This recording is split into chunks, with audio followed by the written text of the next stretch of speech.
Qué bueno ver un grupo tan numeroso de hijos e hijas de Dios esta noche en la casa del Señor, con la intención de alabar el nombre de Dios y de escuchar la voz del Señor a través del estudio de su santa palabra. Parece mentira que se ha ido prácticamente la semana y que falta solamente un día para concluir esta semana tan bendecida por el Señor. Yo me he deleitado en estar nuevamente aquí en New Jersey, donde tuve el privilegio de pasar 6 años de mi vida, 6 años de trabajo intenso. Recuerdo con mucho cariño a la hermandad de esta gran conferencia.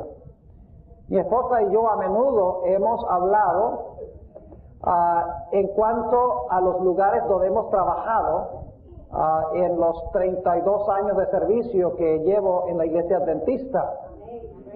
Y hemos concluido que los mejores años que hemos pasado en nuestro ministerio han sido en 2 lugares. En primer lugar, quiero decir en primer lugar, pero en realidad es un empate entre este primer lugar y el segundo lugar. El primer lugar fueron los 6 años que pasé enseñando en nuestra institución en la ciudad de Medellín, en el Departamento de Teología de la Universidad Adventista de Colombia.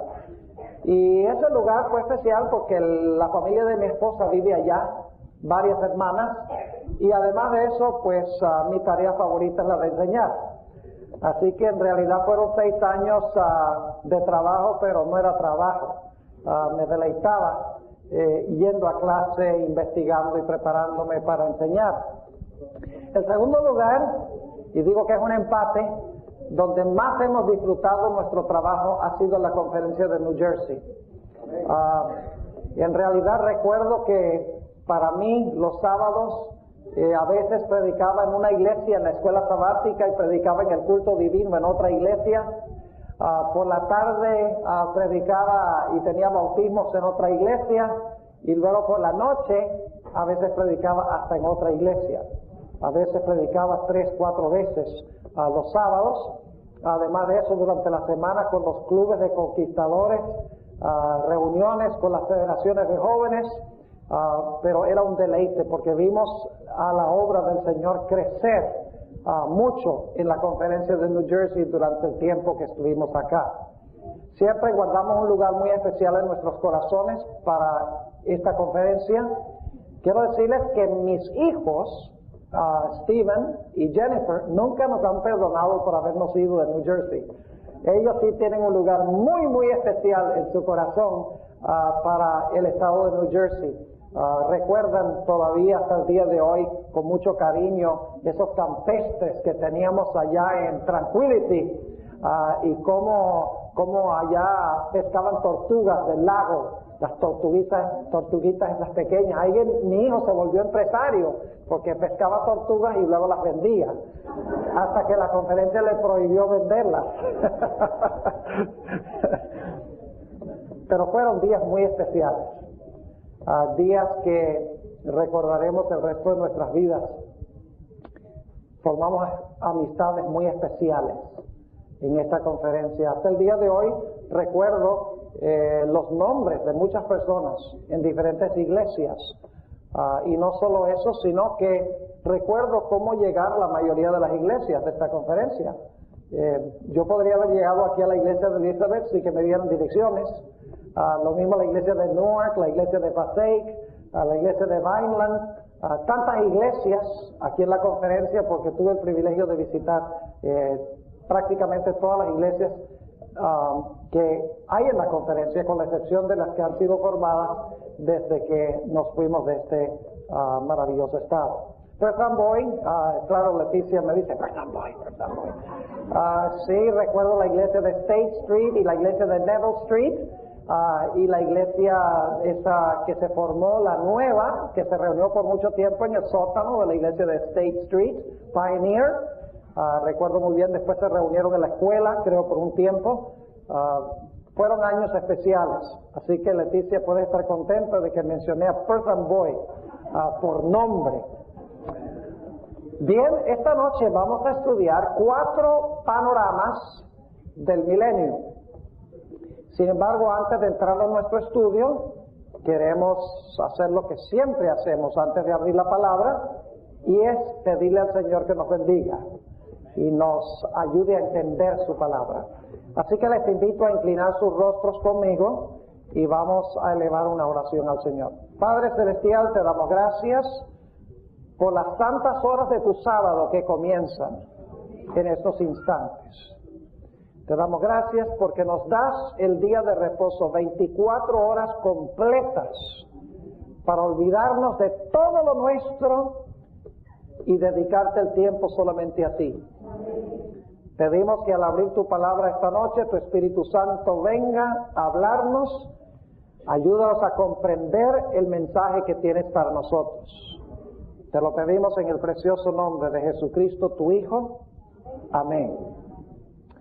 Bien, quiero invitarles a abrir sus Biblias conmigo esta noche al libro de Apocalipsis, el capítulo 20. Apocalipsis, el capítulo 20. Como se dan cuenta por el título, vamos a estudiar 4 panoramas del milenio.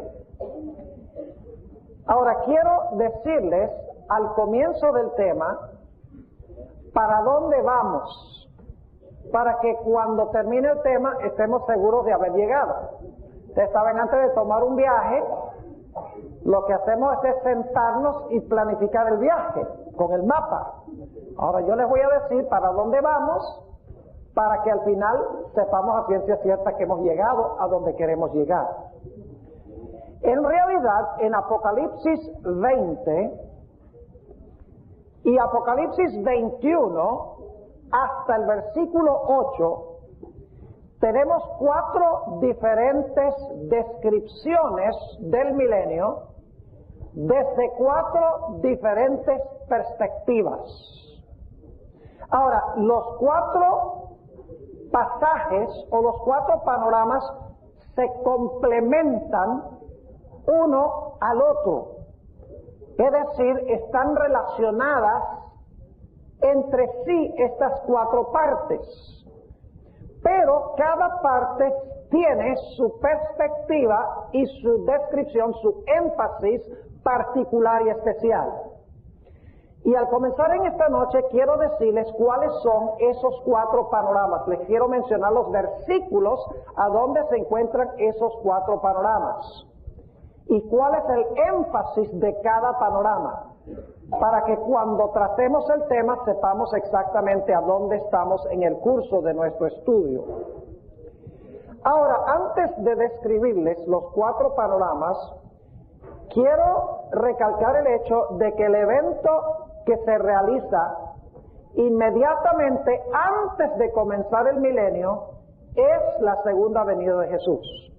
Es decir, viene la segunda venida de Cristo y luego inmediatamente después de la segunda venida comienza el milenio o comienzan los 1000 años de Apocalipsis el capítulo 20. Es decir, la segunda venida inmediatamente precede los eventos del milenio. Ahora, con esto en mente, permítanme mencionarles los 4 panoramas que encontramos en Apocalipsis 20 y Apocalipsis 21 hasta el versículo 8. El primer panorama se encuentra en Apocalipsis 20, 1 al 3.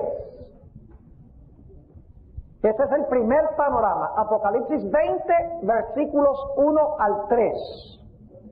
El énfasis en estos versículos recae sobre lo que va a pasar con Satanás durante el milenio. ¿Está claro ese punto? Es decir, el énfasis de este primer panorama, Apocalipsis 21 al 3, es explicarnos qué va a pasar con Satanás al comienzo, durante y al concluir el milenio. La perspectiva tiene que ver en su totalidad con Satanás. No se habla de los santos, no se habla de la ciudad Nueva Jerusalén, no se habla de ninguna otra cosa, sino de lo que va a pasar con Satanás durante los 1000 años. Ahora, el segundo panorama lo encontramos en Apocalipsis 20, versículo 4 al 10. Y el énfasis de este segundo panorama del milenio ya no es Satanás, aunque Satanás se menciona. El énfasis de este segundo panorama recae sobre los santos, los salvos. Es decir, ¿qué va a pasar con los salvos al comienzo, durante y al final de los 1000 años? Es decir, la perspectiva ha cambiado de lo que va a pasar con Satanás en los versículos 1 al 3 a lo que va a pasar con los santos durante el mismo periodo de los 1000 años en los versículos 4 al 10. ¿Me explico? Ahora, el tercer panorama del milenio lo encontramos en Apocalipsis 20, empezando en el versículo 11 y continuando hasta el capítulo 21 y el versículo 1. Ahora escuchen bien lo que voy a decir. Cuando la Biblia fue escrita originalmente, no tenía capítulos y versículos. Yo creo que ustedes sabían eso. Si ustedes miran los manuscritos antiguos, van a encontrar que los manuscritos se escribían de corrido. A veces en algunos manuscritos ni siquiera se separan palabras. Imagínense ustedes tratar de leer un documento no separando palabras. Tengo, por ejemplo, copias de manuscritos donde se encuentra palabra tras palabra sin espacios entre palabras. Esa es la forma de escribir. Ahora, en la Edad Media, un erudito decidió dividir las diferentes secciones de la Biblia en capítulos y en versículos. Es decir, los capítulos y los versículos no son inspirados. Fueron añadidos para ayudarnos a conseguir los versículos. Imagínense ustedes tratar de conseguir Isaías 40 y el versículo 1 sin capítulos y sin versículos. Bien difícil.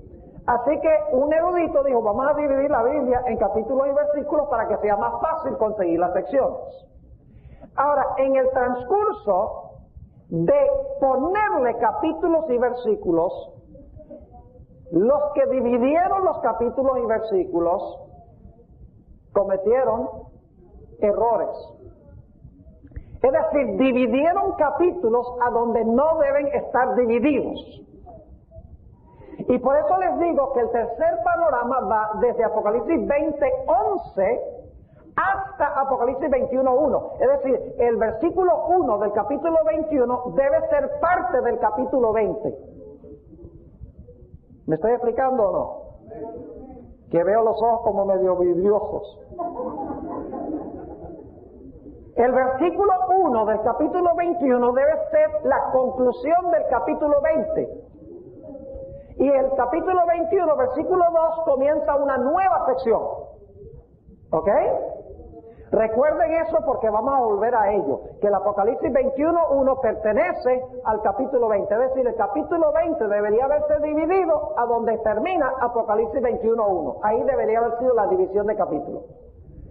Pero los que hicieron la división, pues no eran inspirados cuando estaban dividiendo los capítulos y versículos, así que no vamos a ser muy duros con ellos, porque en realidad estaban haciéndonos un favor. Pero necesitamos tomar esto en cuenta. Ahora, este tercer panorama, escuchen bien, el énfasis ya no recae sobre los santos, ni sobre Satanás. El énfasis de este tercer panorama recae sobre los impíos, los seguidores de Satanás. Es decir, que el panorama número 1, Apocalipsis 21 al 3, el énfasis es sobre ¿qué? Satanás. Apocalipsis 20, 4 al 10, el énfasis recae sobre ¿quién? Sobre los salvos, sobre los santos, se llaman allí. Apocalipsis 20 y el versículo 11 hasta el 21:1, el énfasis recae sobre ¿quiénes? Sobre los impíos. Y el cuarto panorama, Apocalipsis 21, desde el versículo 2 hasta el versículo 8, es el cuarto panorama. El énfasis recae sobre la santa ciudad, la nueva de Jerusalén, y cómo será la vida en la nueva Jerusalén. Ese es el cuarto panorama, el cuarto énfasis. Ahora, es decir, que tenemos 4 diferentes perspectivas del milenio. Lo que pasa con Satanás, lo que pasa con los salvos, lo que pasa con los impíos, y las características de la vida en la santa ciudad, la nueva Jerusalén que desciende del cielo. Y cuando estudiamos los 4 panoramas juntos, tenemos un cuadro completo de lo que quiere enseñarnos Dios a través del milenio. Ahora, quiero preguntarles, ¿entendieron lo que les dije hasta ahora? Levanten la mano si entendieron lo que dije. Traté de explicarlo lo más fácil posible. Ahora lo que queremos hacer es estudiar cada uno de los panoramas. Empecemos con el primer panorama en Apocalipsis, el capítulo 20 y los versículos 1 al 3. Apocalipsis 20, 1 al 3. Y vi un ángel descender del cielo, que tenía la llave del abismo. Subrayen esa palabra porque vamos a volver a ella. Un ángel poderoso, y quiero decirles que este ángel no es más ni menos que Cristo Jesús. La palabra ángel significa mensajero. Ahora, esta noche no voy a ampliar ese punto. Si quieren saber más en cuanto a este ángel que desciende del cielo, tiene que venir mañana en la noche, cuando hablemos de la destrucción final de Azazel, porque este es el cumplimiento de la ceremonia de Azazel en Levítico 16. Pero si no vienen mañana en la noche, se van a quedar en blanco. Así que tienen que venir. Yo sé que es sábado en la noche de salir a comer pizza, pero no vayan mañana en la noche a comer la comida que perece. Vengan a comer la comida que no perece. Ok, dice, y vi un ángel descender del cielo que tenía la llave del ¿qué? Del abismo. Permítame parar un momento allí en esa palabra abismo. En inglés, esta palabra se traduce bottomless pit. Traducción terrible, malísima traducción. En español está mejor la traducción, abismo. Es la palabra griega abusos. Así es la palabra en griego, abusos. Y en español se traduce abismo. Es decir, en inglés debería haberse traducido abyss, porque en inglés tenemos la palabra abyss, ¿verdad? Muy parecido, abusos, abyss. Abusos, abismo. Ahora, ¿por qué es importante esta palabra abismo que se usa allí, la palabra abusos? Por una razón muy especial. Y es que la mismita palabra en otro idioma, en hebreo, se usa en Génesis 1 y el versículo 2. Tenemos que volver a Génesis 1 y el versículo 2. Porque hay muchas iglesias hoy que están enseñando que durante el milenio este planeta va a ser un paraíso. Que el desierto va a florecer, va a haber flores y va a haber paz, y Jesús se va a sentar en el trono en Jerusalén y va a gobernar todas las naciones con vara de hierro. ¿Es así? No es así. Dice en Apocalipsis 21 que este poderoso ángel desciende y tiene la llave ¿de qué? Del abismo. Hay que entender qué es el abismo. Génesis 1 y el versículo 2, vamos a leer el 1 para el contexto, dice, en el principio creó Dios los cielos y la tierra. Y la tierra estaba, ¿qué cosa? Desordenada y vacía, y las tinieblas estaban sobre la haz del abismo. ¿Cómo se describe el planeta antes de la creación? Se usa la palabra ¿qué? Abismo. Y abismo significa que la tierra está ¿qué? Desordenada y vacía. Ahora, alguno dirá, pero Pastor Bor, ¿cómo puede usted decir que la palabra abismo allí en Génesis 1:2 es la misma palabra de Apocalipsis 20 y el versículo 1? Porque Apocalipsis fue escrito en griego, mientras que Génesis fue escrito en hebreo. ¿Cómo sabe usted que la palabra abismo en griego es la misma palabra abismo en hebreo? Hay una razón muy sencilla. Hay una traducción del Antiguo Testamento al griego que se conoce como la Septuaginta, o la versión de los 70. ¿Han oído hablar de la Septuaginta? El Antiguo Testamento hebreo, en el siglo II antes de Cristo, los eruditos tradujeron el Antiguo Testamento del hebreo al griego porque los judíos estaban bajo el mando del imperio griego. Habían sido helenizados por Alejandro Magno, y entonces muchos habían perdido el uso del hebreo, así que un traductor dice, yo necesito poner en realidad eran 70 traductores supuestamente, necesitamos poner el hebreo al griego para que la gente que solo sabe griego pueda entender. Es como hoy en día, que hay jóvenes de segunda y tercera generación que no hablan nada de español.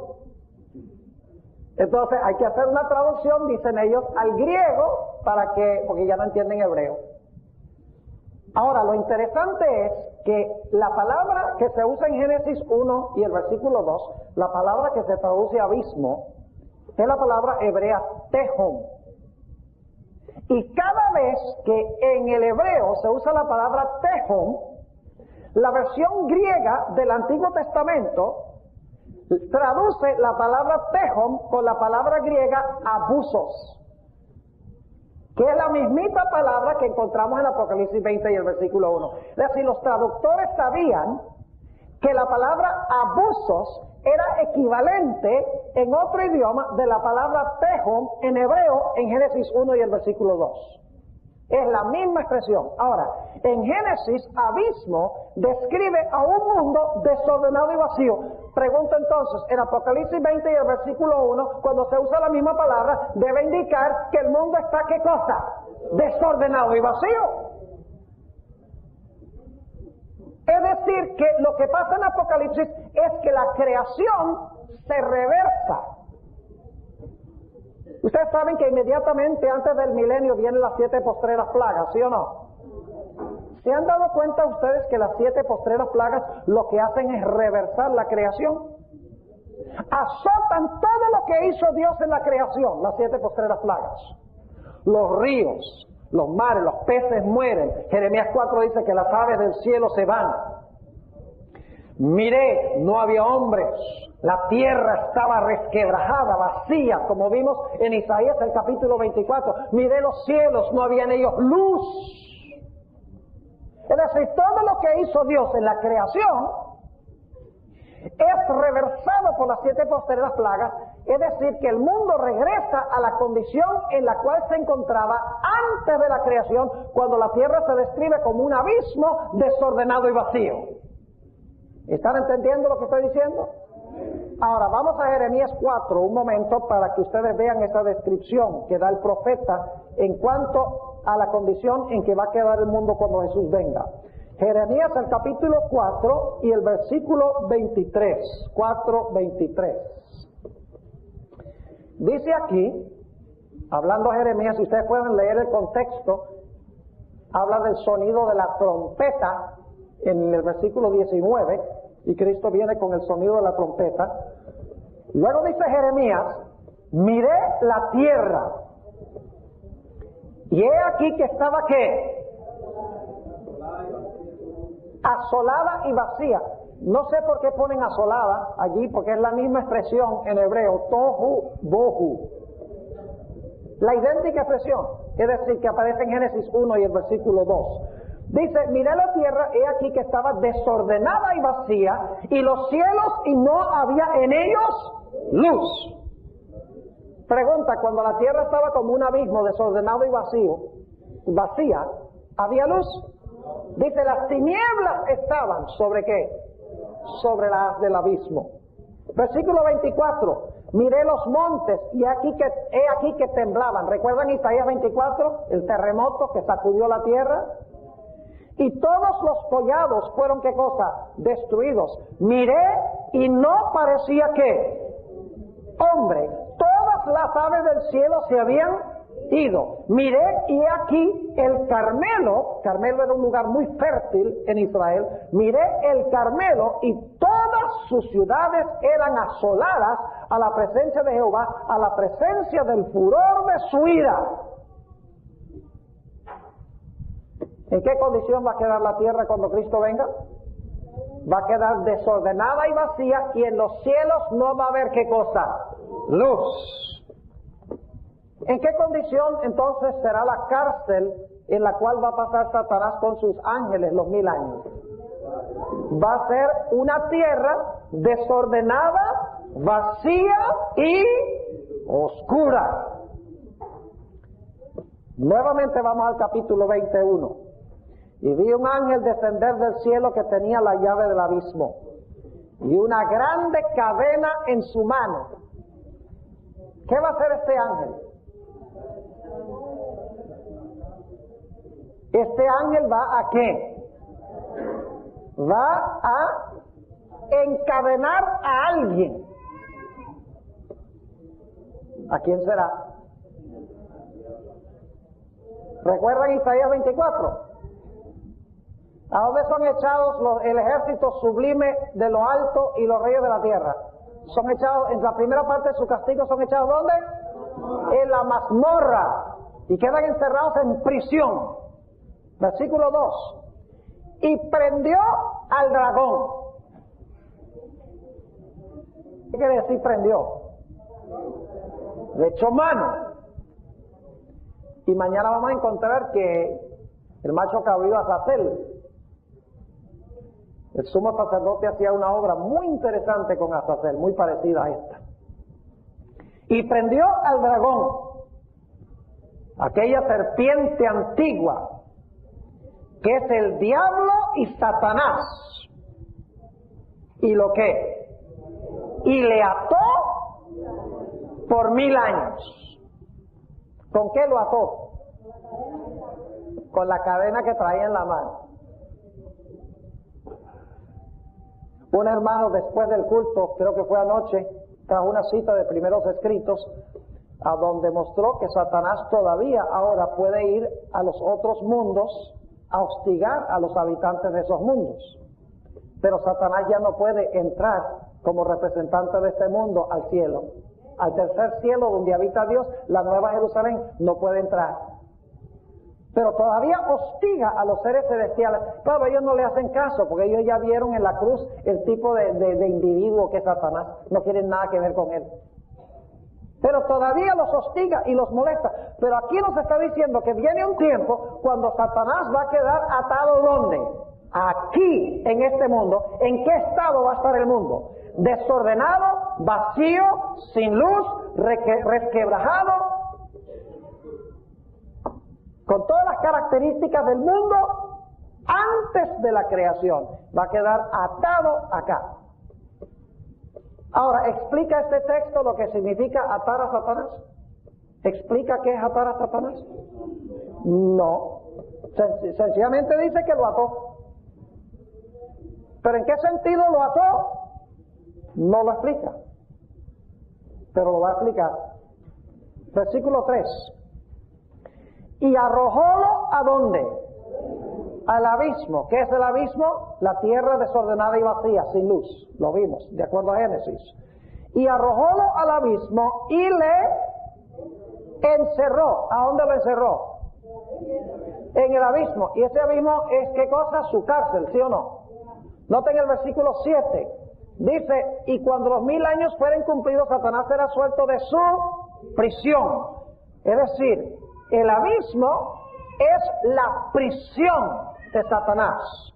Dice, y arrojólo al abismo y le encerró y selló sobre él. Y ahora escuchen, porque no engañe más a las naciones. ¿Qué significa que Satanás está atado? ¿Significa que no puede qué? No puede engañar más a las naciones. Ahora, no me contesten rápido, no quiero que nadie pase una vergüenza acá. Aquí explica por qué no puede engañar a las naciones más. Este versículo explica por qué no puede engañar a las naciones más. Está atado.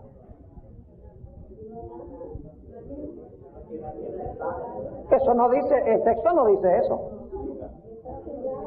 El texto no lo explica. Sencillamente dice que lo amarran, lo encadenan para que no pueda engañar más a las naciones. Pero no dice por qué no puede engañar más a las naciones. Tenemos que esperar hasta el segundo panorama para entender eso. Y luego dice, porque no engañe más a las naciones hasta que 1000 años sean ¿qué? Cumplidos. Y después de esto es necesario que sea desatado un poco de tiempo. Ahora, si atarlo significa que no puede engañar a las naciones, desatarlo significa que de repente puede nuevamente ¿qué? Engañar a las naciones. Pero no explica esto. ¿Qué significa atar a Satanás fuera del hecho de que no puede engañar a las naciones? No explica por qué razón no puede engañar a las naciones. Tenemos que esperar para entender la razón por la cual no puede. Ahora, ¿les quedó claro el primer panorama?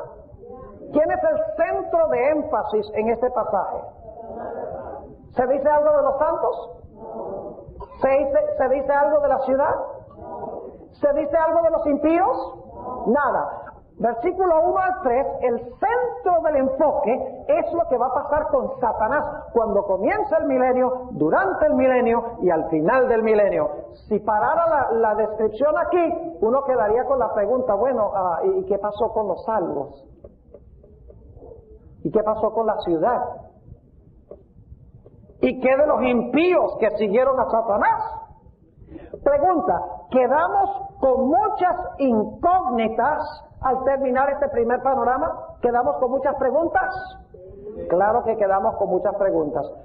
Y una de las preguntas es, está bien, esto es lo que va a pasar con Satanás, pero ¿qué va a pasar con los salvos? Así que en el segundo panorama, escuchen bien, Dios ahora va a regresar otra vez al comienzo del milenio para explicar lo que va a pasar al principio, durante y al final del milenio. Escuchen bien, no podemos leer el libro de Apocalipsis en orden cronológico. Entonces, si usted no puede leer Apocalipsis, no puede decir, yo quiero ver qué es lo que va a pasar con el milenio en orden, y empezar en el 21 y leer todo el capítulo, porque el capítulo está organizado en 4 ciclos. En el primer ciclo empieza al comienzo del milenio, habla de lo que pasa con Satanás durante el milenio y concluye con el final del milenio. Es soltado al final del milenio por un corto tiempo. Ahí. Luego Dios dice, pero todavía no te he dicho qué va a pasar con los salvos. Ahora vamos a regresar y vamos a cubrir el mismo periodo del tiempo, pero vamos a hablar de los salvos. ¿Están entendiendo o no? Así que en el versículo 4 encontramos la segunda descripción o el segundo panorama del milenio desde la perspectiva de lo que va a pasar con los santos o con los salvos. Vamos al capítulo 20 y el versículo 4. Y vi tronos y se sentaron sobre ellos. ¿Qué ve? Tronos. ¿Quiénes se sientan en tronos? Reyes. ¿Quiénes son los que se están sentando en los tronos? Ya lo vamos a ver. Y vi tronos y se sentaron sobre ellos. Y les fue dado, ¿qué cosa? La facultad de juzgar. O sea, los que están sentados en los tronos, ¿qué pueden hacer? Se les da el derecho o la facultad de juzgar. Inmediatamente nos preguntamos, ¿juzgar a quiénes? Si todos los salvos están ¿dónde? En el cielo. ¿Necesitan los salvos algún juicio?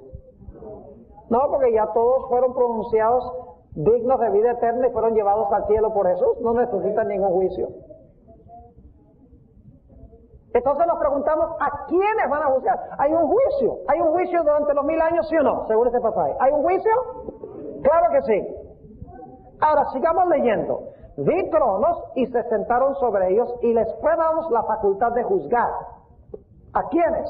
Sigamos leyendo. Y vi las almas de los degollados por el testimonio de Jesús y por la palabra de Dios, y que no habían adorado a la bestia ni a su imagen, y que no recibieron la señal en sus frentes ni en sus manos, ¿y qué? Y vivieron. Ahora, si dice y vivieron, ¿qué significa eso? Significa que si vivieron es porque estaban ¿qué? Muertos. ¿Cuándo resucitaron? A ver, ¿cuándo resucitaron? Cuando Cristo vino, ¿verdad que sí? Dice, y vivieron, ¿y qué? Y reinaron con Cristo 1000 años. ¿Cuándo resucitaron estas personas? Pues no necesitamos tener la inteligencia de Salomón para saber que si reinan con Cristo 1000 años, tienen que haber resucitado al comenzar los 1000 años. Hello. Vivieron y reinaron 1000 años.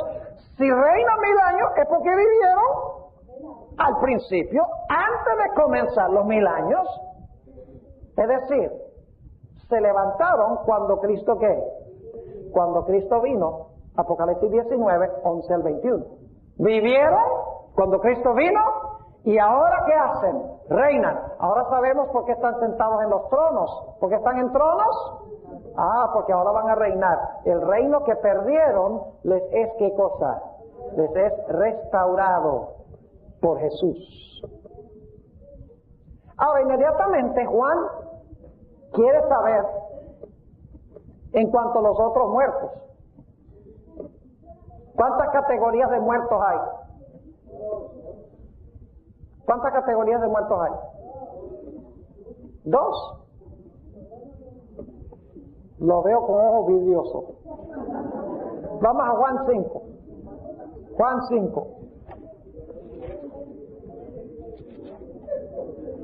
Juan 5, 28 y 29. Estas son cosas no fáciles de explicar, y si se distraen por un instante quedan en la luna. Así que mantengan el enfoque y órenle a Dios para que les dé claridad mental. Son cosas grandes de la palabra de Dios, como todo esto compagina. Juan 5, 28 y 29.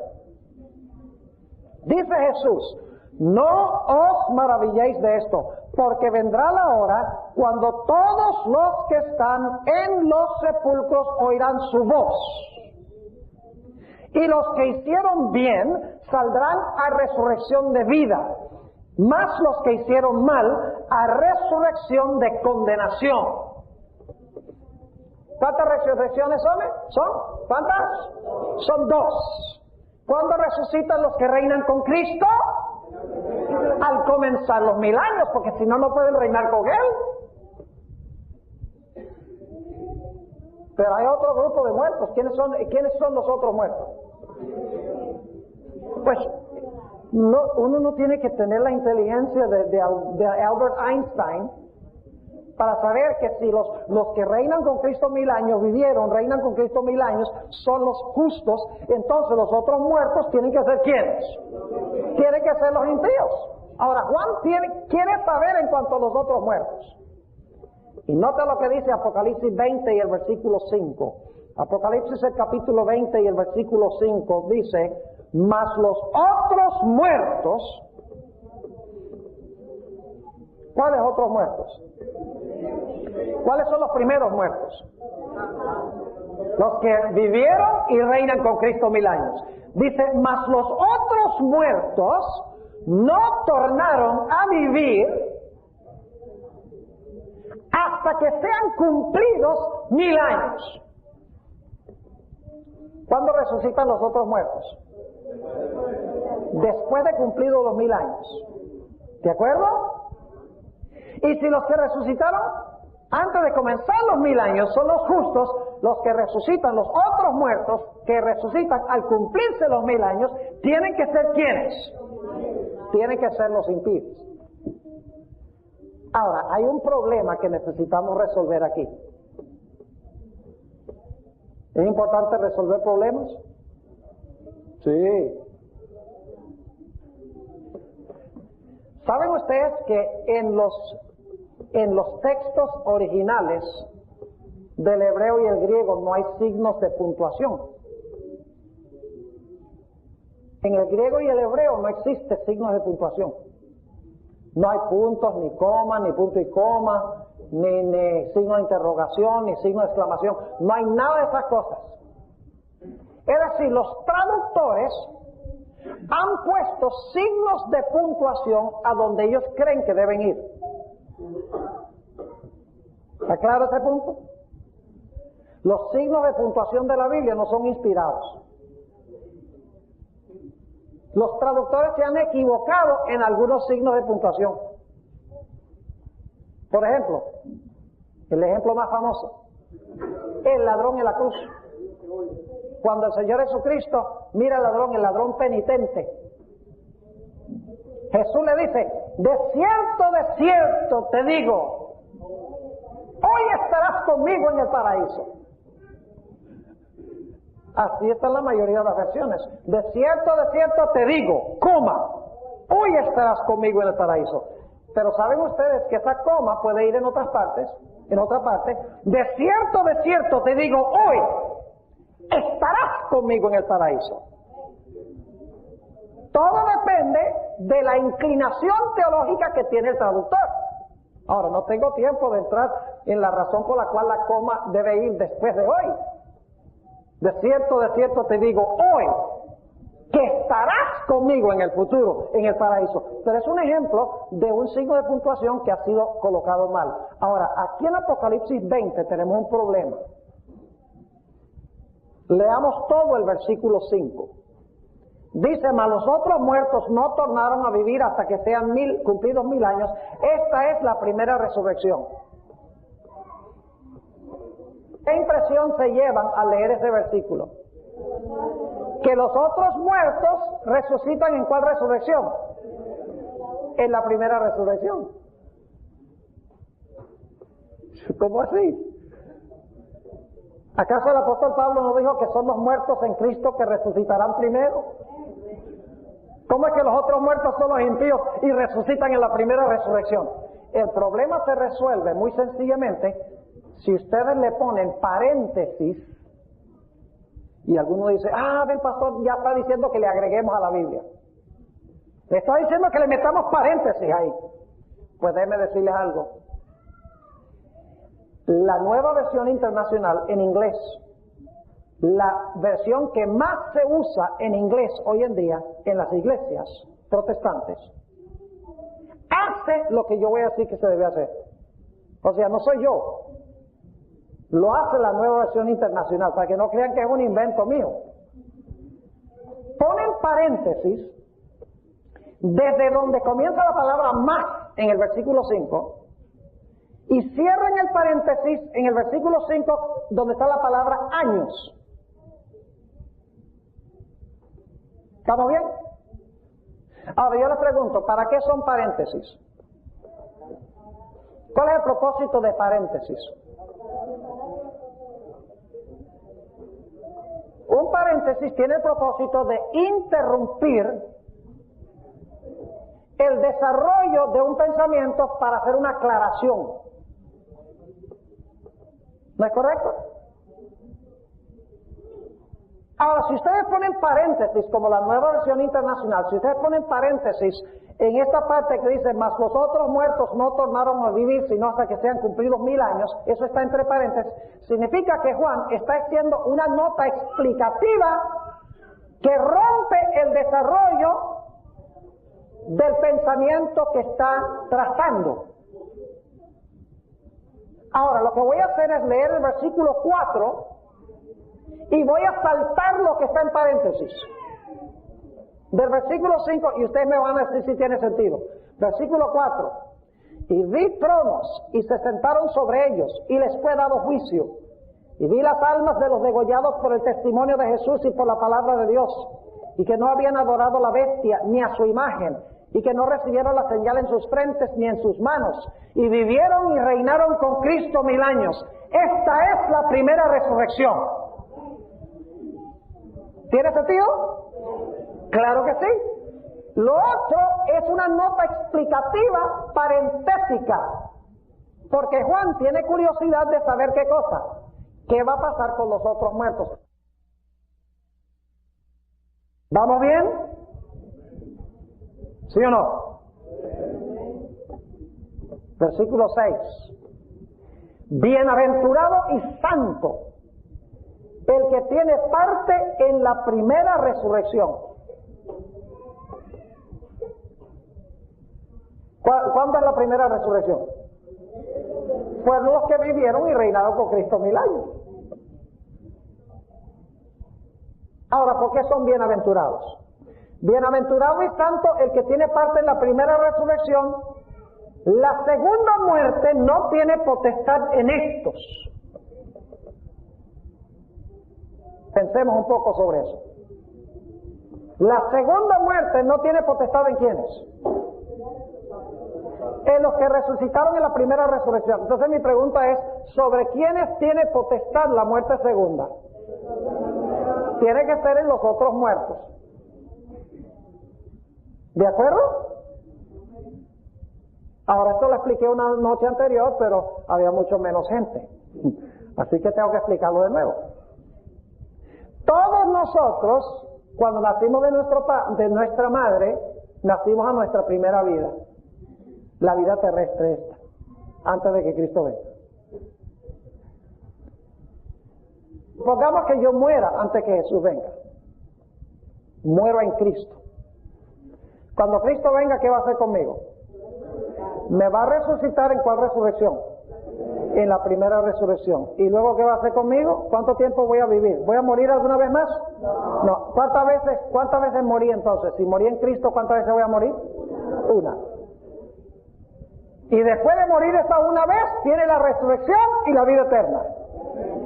Pero con los impíos es diferente. Yo pregunto, ¿los impíos también cuando nacieron de su madre, nacieron a su primera vida? ¿Vivieron su vida? Antes que Cristo venga, supongamos que murieron, y cuando Cristo vino, los demás que estaban vivos murieron. Todos los impíos murieron. ¿Cuál muerte es esa? Cuando nacieron de su madre, vivieron su vida primera, ya sea antes que Cristo venga, murieron fuera de Cristo, o cuando Cristo vino, fueron destruidos, sufrieron su muerte, ¿qué? Primera. ¿Es ese su castigo por el pecado? No, es la primera etapa de su castigo. Cuando son retenidos hasta que se decida qué se va a hacer permanentemente con ellos. En la mazmorra, como estudiamos de Isaías 24. Miren qué clara es la Biblia. Lo que pasa es que la gente no estudia con cuidado, por eso sale con estas ideas de que el rapto, que sí, nos va a llevar 7 años al cielo, y va a ser antes de la tribulación, y la gente inventa cosas. Porque lo que hacen es tomar un texto y lo tiran así, no lo estudian. La estructura, detalladamente, versículo por versículo, como estamos haciendo esta noche. Por eso llegan a conclusiones erróneas.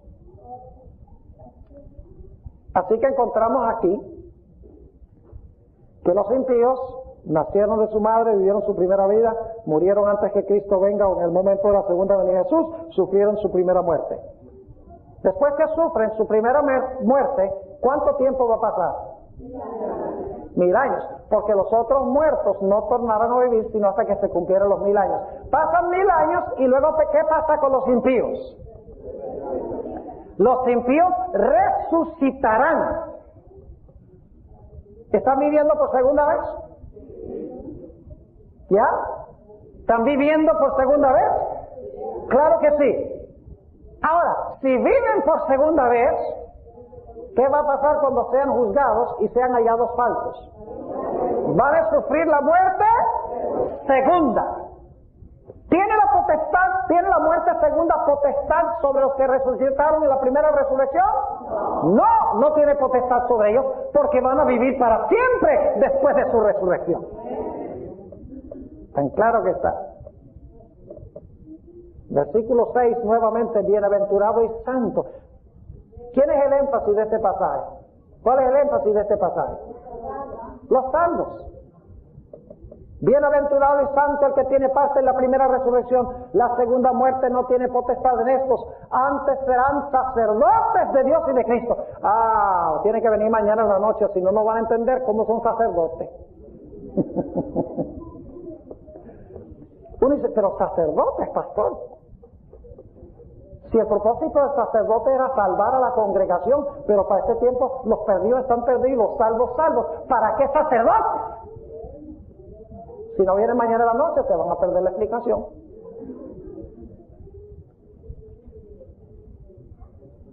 Así que dice, serán sacerdotes de Dios y de Cristo.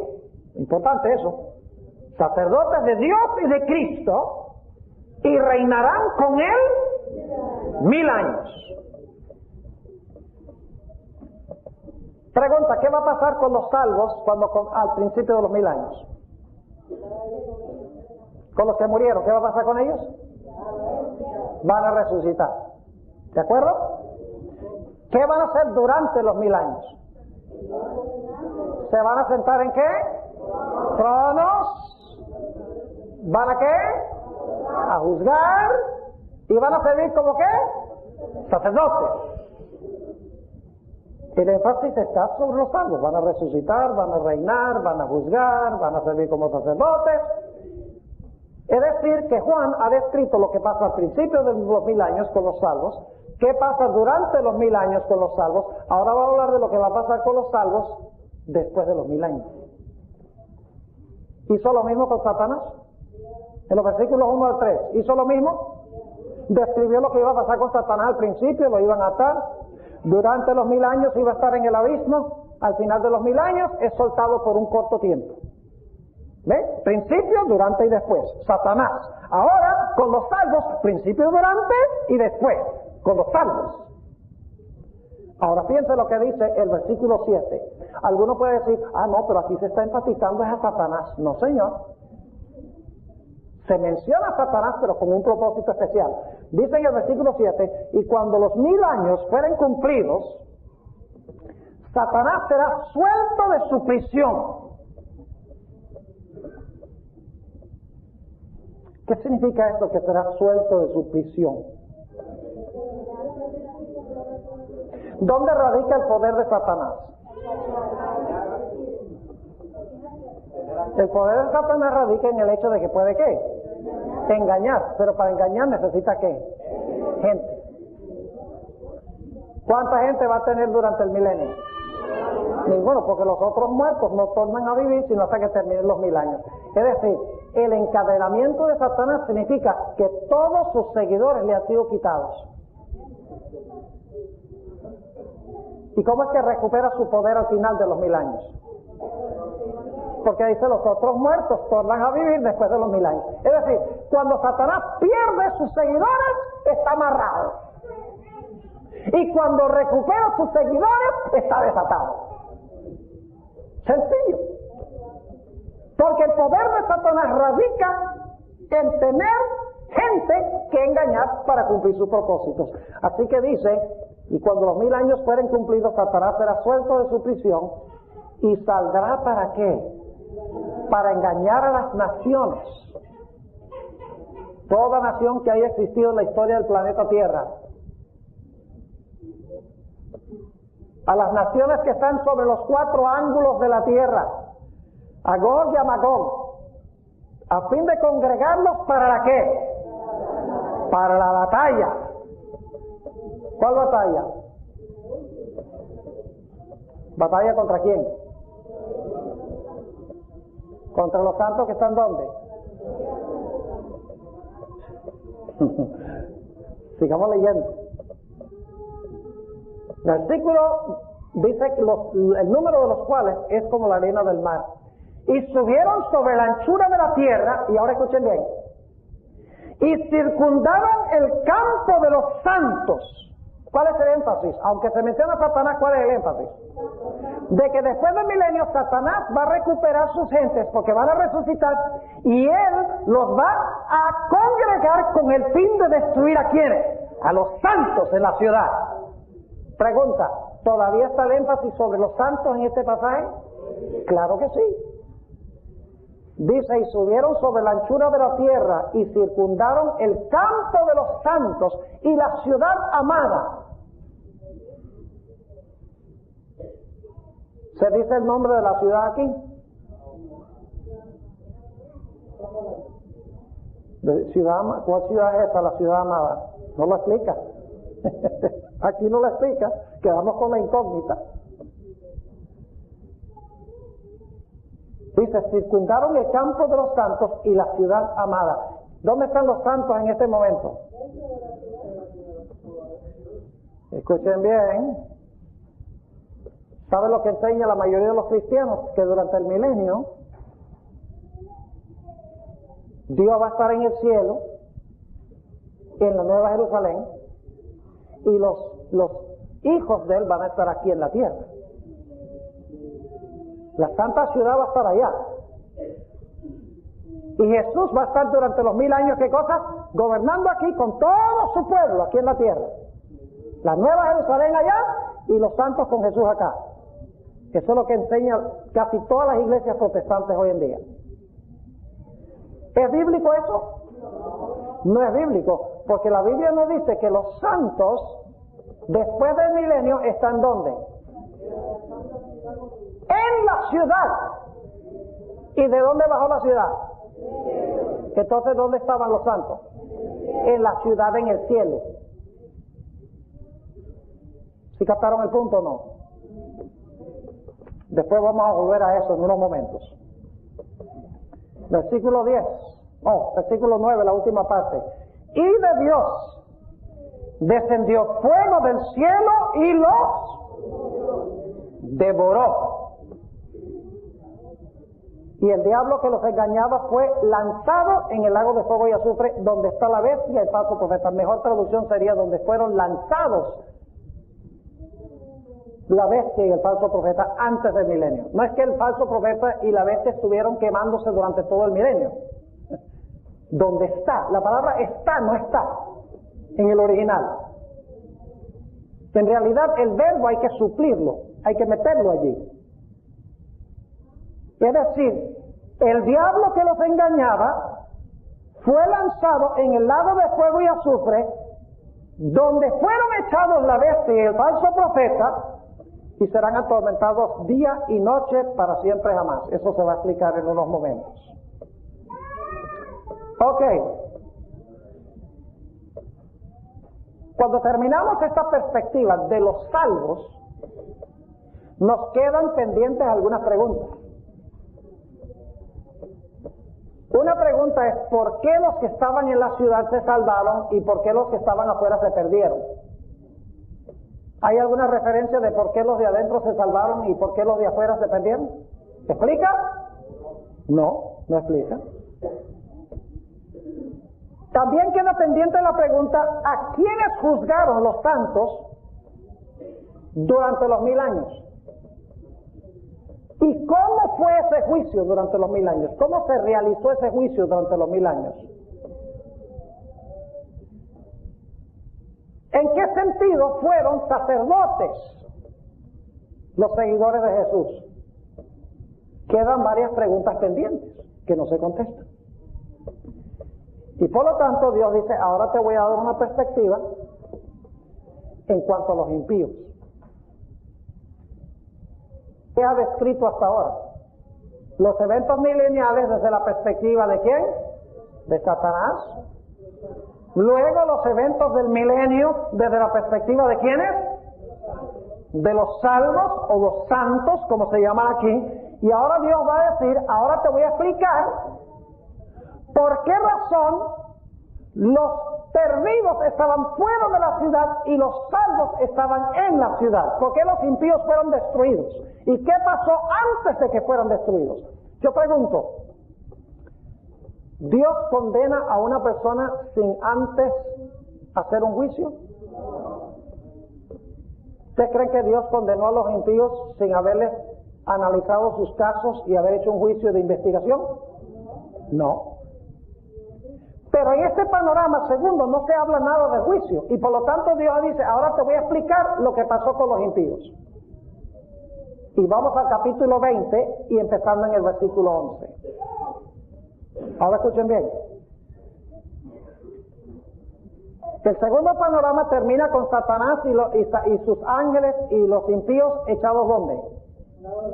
En el lago de fuego.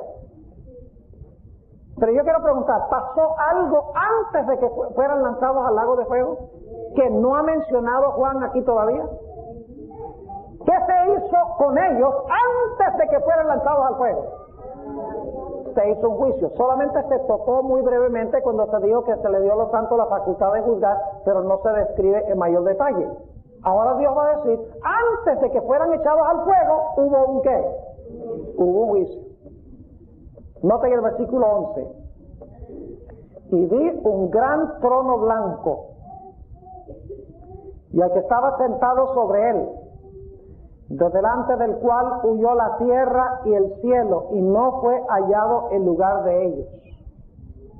Y vi los muertos. ¿Cuáles muertos serían estos? ¿Cuáles muertos son estos? Son los otros muertos. Ya lo vamos a ver. Y vi los muertos, grandes y pequeños, que estaban delante de Dios. Y ahora escuchen. Y los libros fueron abiertos. ¿Qué se hizo antes de que fueran destruidos los impíos? Los libros fueron abiertos. ¿Qué tienen los libros? No tengo tiempo de entrar a leer todos los textos, pero los libros contienen el registro de la vida. Libros, escuchen bien, libros en plural. Siempre que la Biblia usa la palabra libros, está hablando de el registro de la vida de la gente, donde Dios guarda un récord de nuestras obras, de nuestras palabras, de nuestras acciones, de nuestras emociones, de nuestros pensamientos. Es decir, en los libros tiene una fotocopia de nosotros, en el cielo, en forma escrita. Los libros fueron abiertos. Y otro libro, singular o plural, libro.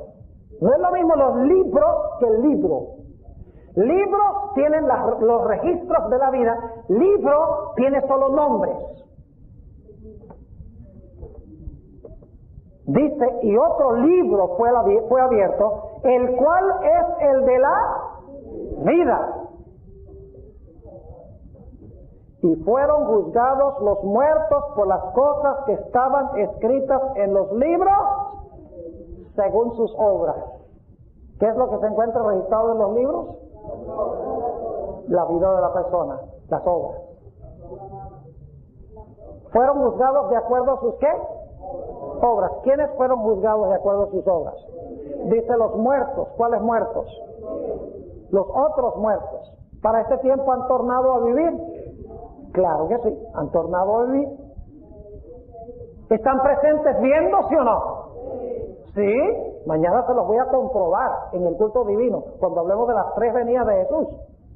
Que Dios va a convencer a los impíos de que ellos están perdidos por su propia culpa. Y Dios va a abrir los libros y le va a mostrar a los impíos por qué están afuera. Ahora en la perspectiva es la perspectiva de los impíos. Le va a mostrar sus obras. Como un video, yo no sé cómo Dios va a hacer eso. Y dicho sea de paso, nosotros generalmente pensamos que después del milenio, que pensamos en tiempo muy restringido, decimos, después del milenio desciende la ciudad, los impíos la circundan, pum, desciende fuego, rápido. En cuestión de unos minutos ya todo está resuelto. Si a nosotros nos tomó 1000 años analizar los casos de los impíos para determinar que fue justo que Dios los dejara fuera de la ciudad, ¿cuánto tiempo va a tomar Dios para mostrarle a los impíos el registro de su vida? No voy a decir que 1000 años, pero va a tomar más que unos pocos instantes. Además de eso, los impíos no van a atacar la santa ciudad con las manos peladas. Toda la infraestructura mundial ha sido destruida. No van a atacar la santa ciudad sin reconstruir la infraestructura y hacer armamentos de guerra. En el conflicto de los siglos dice que van a construir armas de guerra, que todas fueron destruidas a la segunda venida. Eso va a tomar años por lo menos.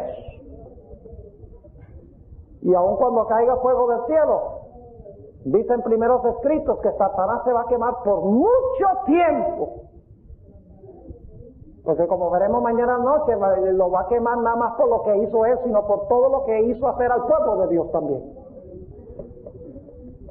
Así que tenemos que pensar en términos más amplios del tiempo después del milenio. Hay muchas cosas que van a pasar después del milenio. Ahora noten el versículo 12. Y vi los muertos grandes y pequeños que estaban delante de Dios, y los libros fueron abiertos, y otro libro fue abierto, el cual es el de la vida, y fueron juzgados los muertos por las cosas que estaban escritas en los libros según sus obras. ¿Los destruye Dios sin que antes vean su caso? No, Señor.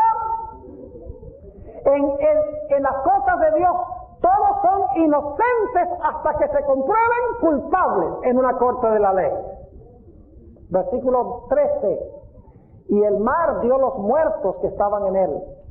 Y la muerte y el infierno, mejor traducción de la palabra infierno aquí sería el sepulcro. El sepulcro dieron los muertos que estaban en ellos, y fue hecho juicio de cada uno según sus obras.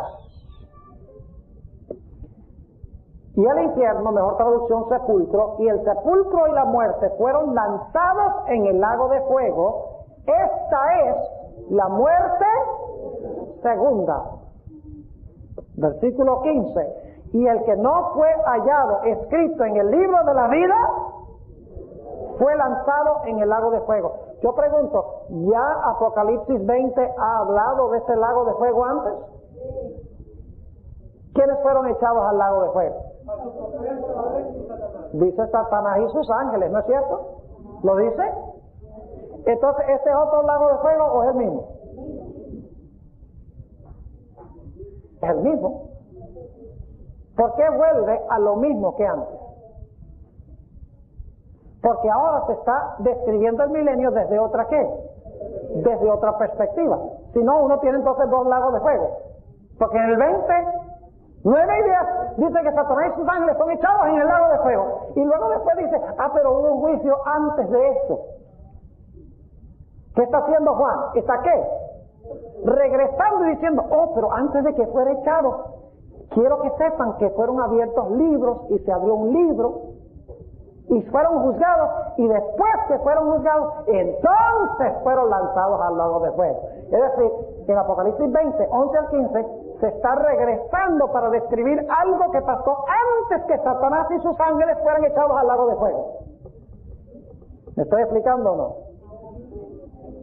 ¿Sí? ¿De verdad? ¿Ven que no se puede estudiar esto en orden cronológico? Porque son 4. Ahora, ¿cuál es el énfasis de todo este pasaje? De este tercer panorama, ¿quiénes están siendo descritos en este pasaje? ¿Los santos? Nada se menciona. ¿Satanás? No. ¿Se está hablando de quiénes? De los seguidores de Satanás. Antes de que fuesen echados al lago de fuego con Satanás y sus ángeles, hubo un ¿qué? Un juicio. Y es más, antes de que se hiciese ese juicio, cuando resucitaron los impíos, se hizo ese mismo juicio en el cielo. Esa es la facultad de juzgar que se le dio a los hijos de Dios. Escuchen bien. Dice que el que no fue hallado en el libro de la vida fue lanzado en el lago de fuego. Ahora mi pregunta es, ¿cuándo fueron borrados del libro de la vida?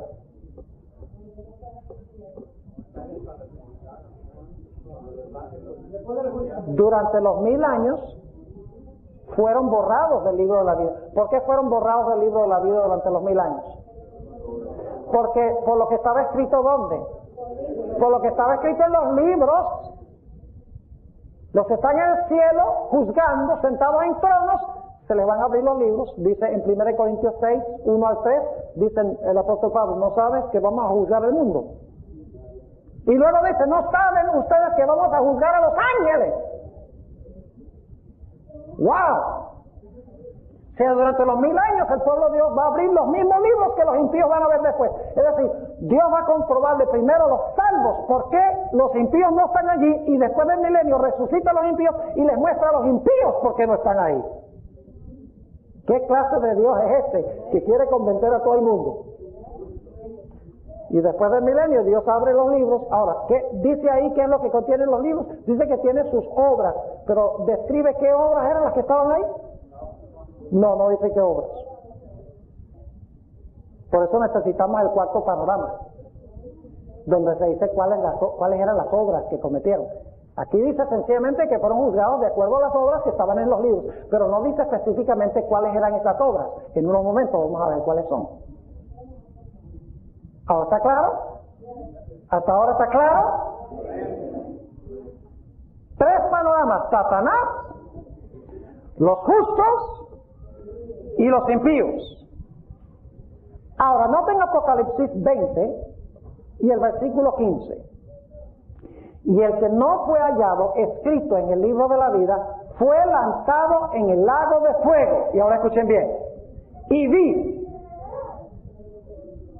un cielo nuevo y una tierra nueva, porque el primer cielo y la primera tierra se fueron y el mar ya no es. Ese versículo es la conclusión de lo que leímos en el capítulo 20 y el versículo 15. Es decir, después que son lanzados en el fuego, la próxima cosa que hace Dios es ¿qué cosa? Un cielo nuevo y una tierra nueva. Y por si acaso alguno no lo cree, en 2 de Pedro tenemos la misma secuencia. Dice que viene el día ardiendo como un horno, en que los elementos van a ser deshechos, y después que Dios queme esta tierra, dice, nosotros estamos mirando hacia cielos nuevos y tierra nueva, a donde habita la justicia. La misma secuencia: fuego que quema todo, cielos nuevos y tierra nueva. 2 de Pedro 3. Aquí dice, quemados los impíos, y luego entonces, cielo nuevo y tierra nueva. Es decir, Apocalipsis 21:1 pertenece al capítulo 20. Es el clímax del capítulo 20. Y ustedes dicen, ¿cómo sabemos eso? Bueno, vamos al cuarto panorama. ¿Están cansados? ¿No? Pues por eso no están bien cansados.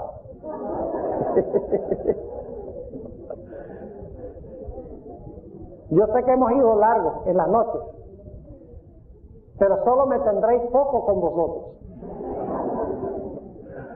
Así que quiero darles lo más que pueda durante el tiempo que estoy aquí. Espero, hermanos y hermanas, que nos estemos enamorando del estudio de la palabra de Dios. Y que veamos que el punto de vista adventista no es una idea descabellada que cualquier pequeña White se inventó por ahí. Está firmemente fundamentado en la palabra de Dios.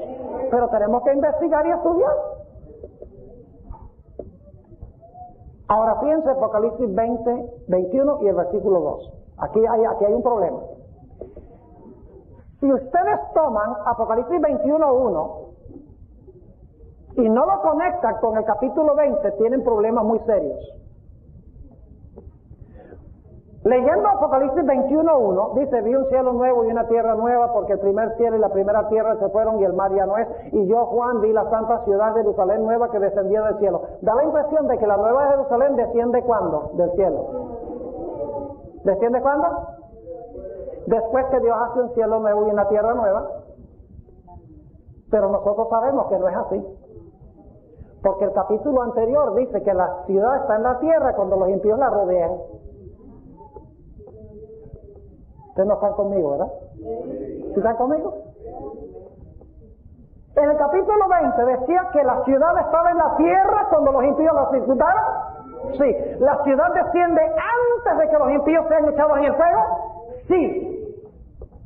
Entonces, ¿cómo entendemos esto? Dice, de un cielo nuevo y una tierra nueva, y ahora Juan ve, después del cielo nuevo y la tierra nueva, es que desciende la nueva Jerusalén. No, señor. Lo que pasa es que en el capítulo 21 y el versículo 2 empieza una nueva descripción adicional, es decir, regresa para hablar de algunas cosas que no ha mencionado antes. Es decir, ahora nos va a hablar de la vida en la santa ciudad. Este es el énfasis. ¿Y cómo será esa vida? Note lo que dice el versículo 2. Y yo, Juan, vi la santa ciudad Jerusalén nueva, que descendía del cielo, de Dios. ¿Todavía se han congregado los impíos contra la ciudad en este momento? ¿Se han congregado? No. Pues tiene que estar en la tierra cuando se congregan. Dice, y yo, Juan, vi la santa ciudad Jerusalén nueva que descendía del cielo, dispuesta como una esposa ataviada para su marido. Ahora, ¿es importante el tiempo de los verbos? Si es pasado, presente o futuro, ¿qué les parece? ¿Les parece importante el tiempo de los verbos? Escuchen el versículo 3. Y oí una gran voz del cielo que decía, he aquí el tabernáculo de Dios con los hombres, y morará con ellos. ¿Tiempo del verbo cuál es? Futuro.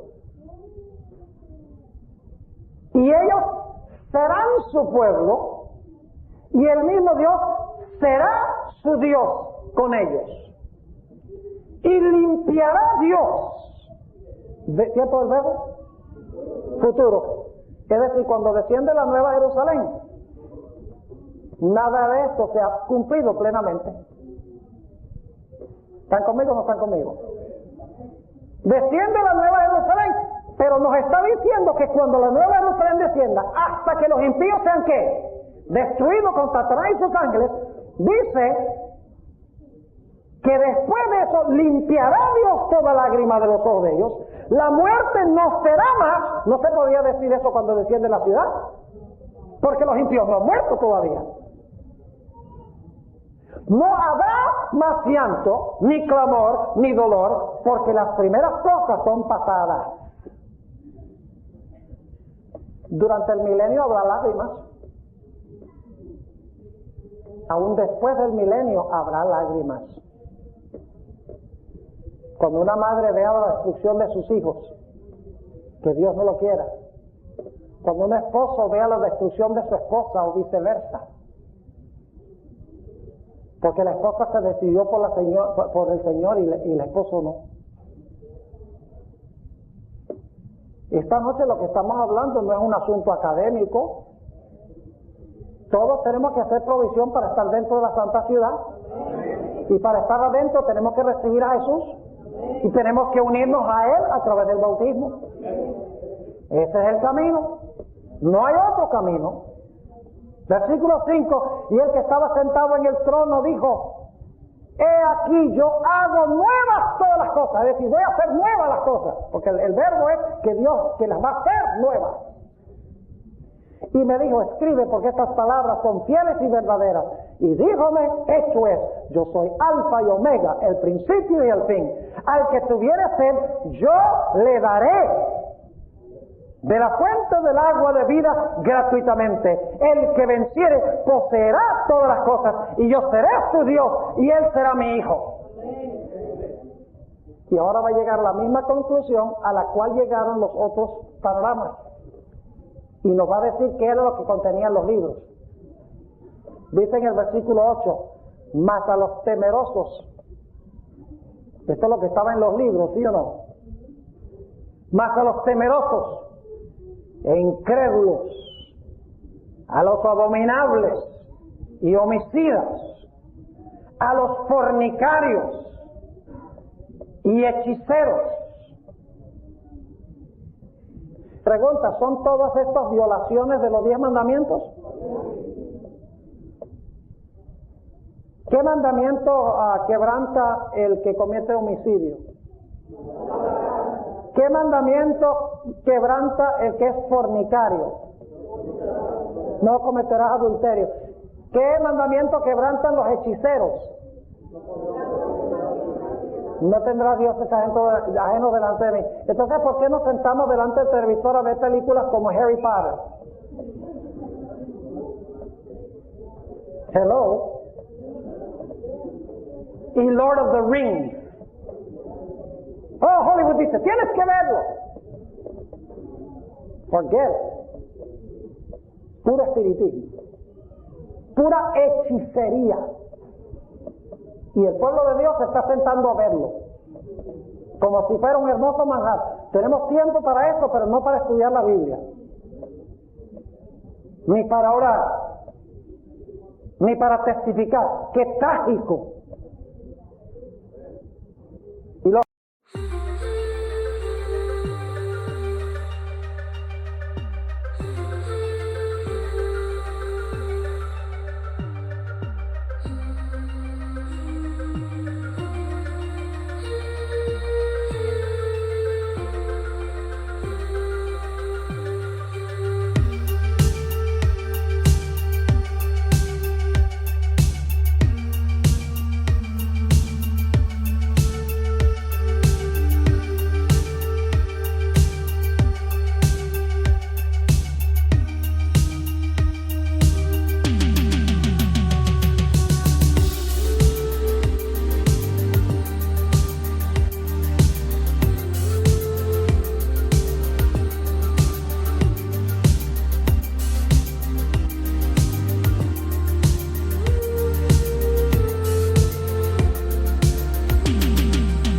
idólatras, ¿cuál mandamiento es ese?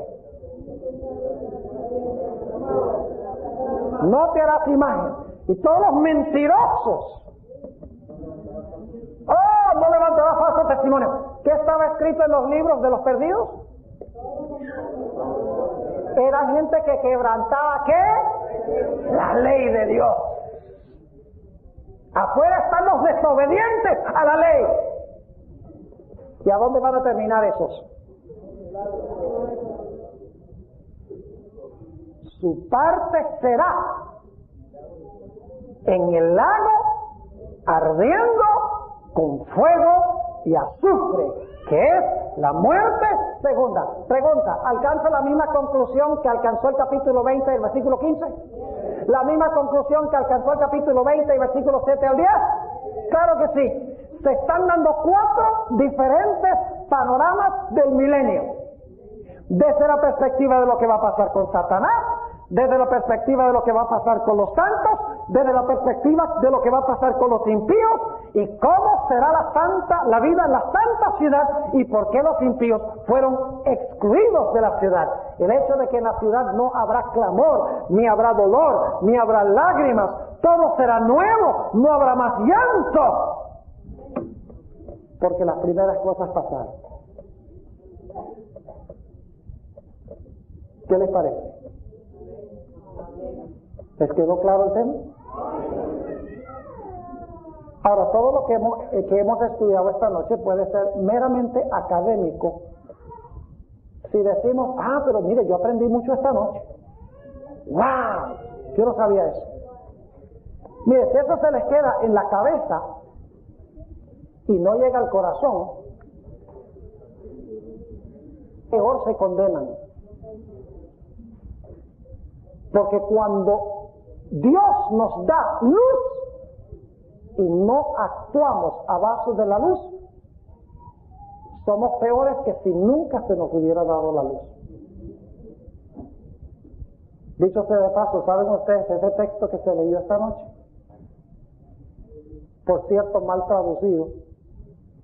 Bienaventurados los que lavan sus vestiduras. In the heart of winter's night, the world is still in calm. Snowflakes dance in silver light, like whispers in a song. Through the window, frosty panes, a quiet glow remains. Echoes of a soft refrain, where only silence reigns. But in the cold and lonely dark, a sound begins to play.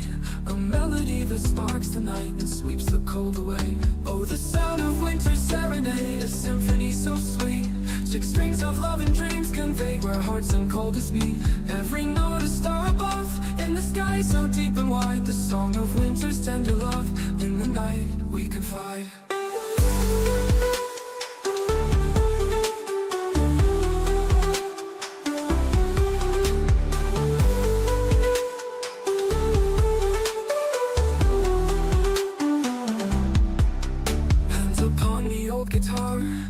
fingers soft and warm, playing through the quiet stars, a shelter.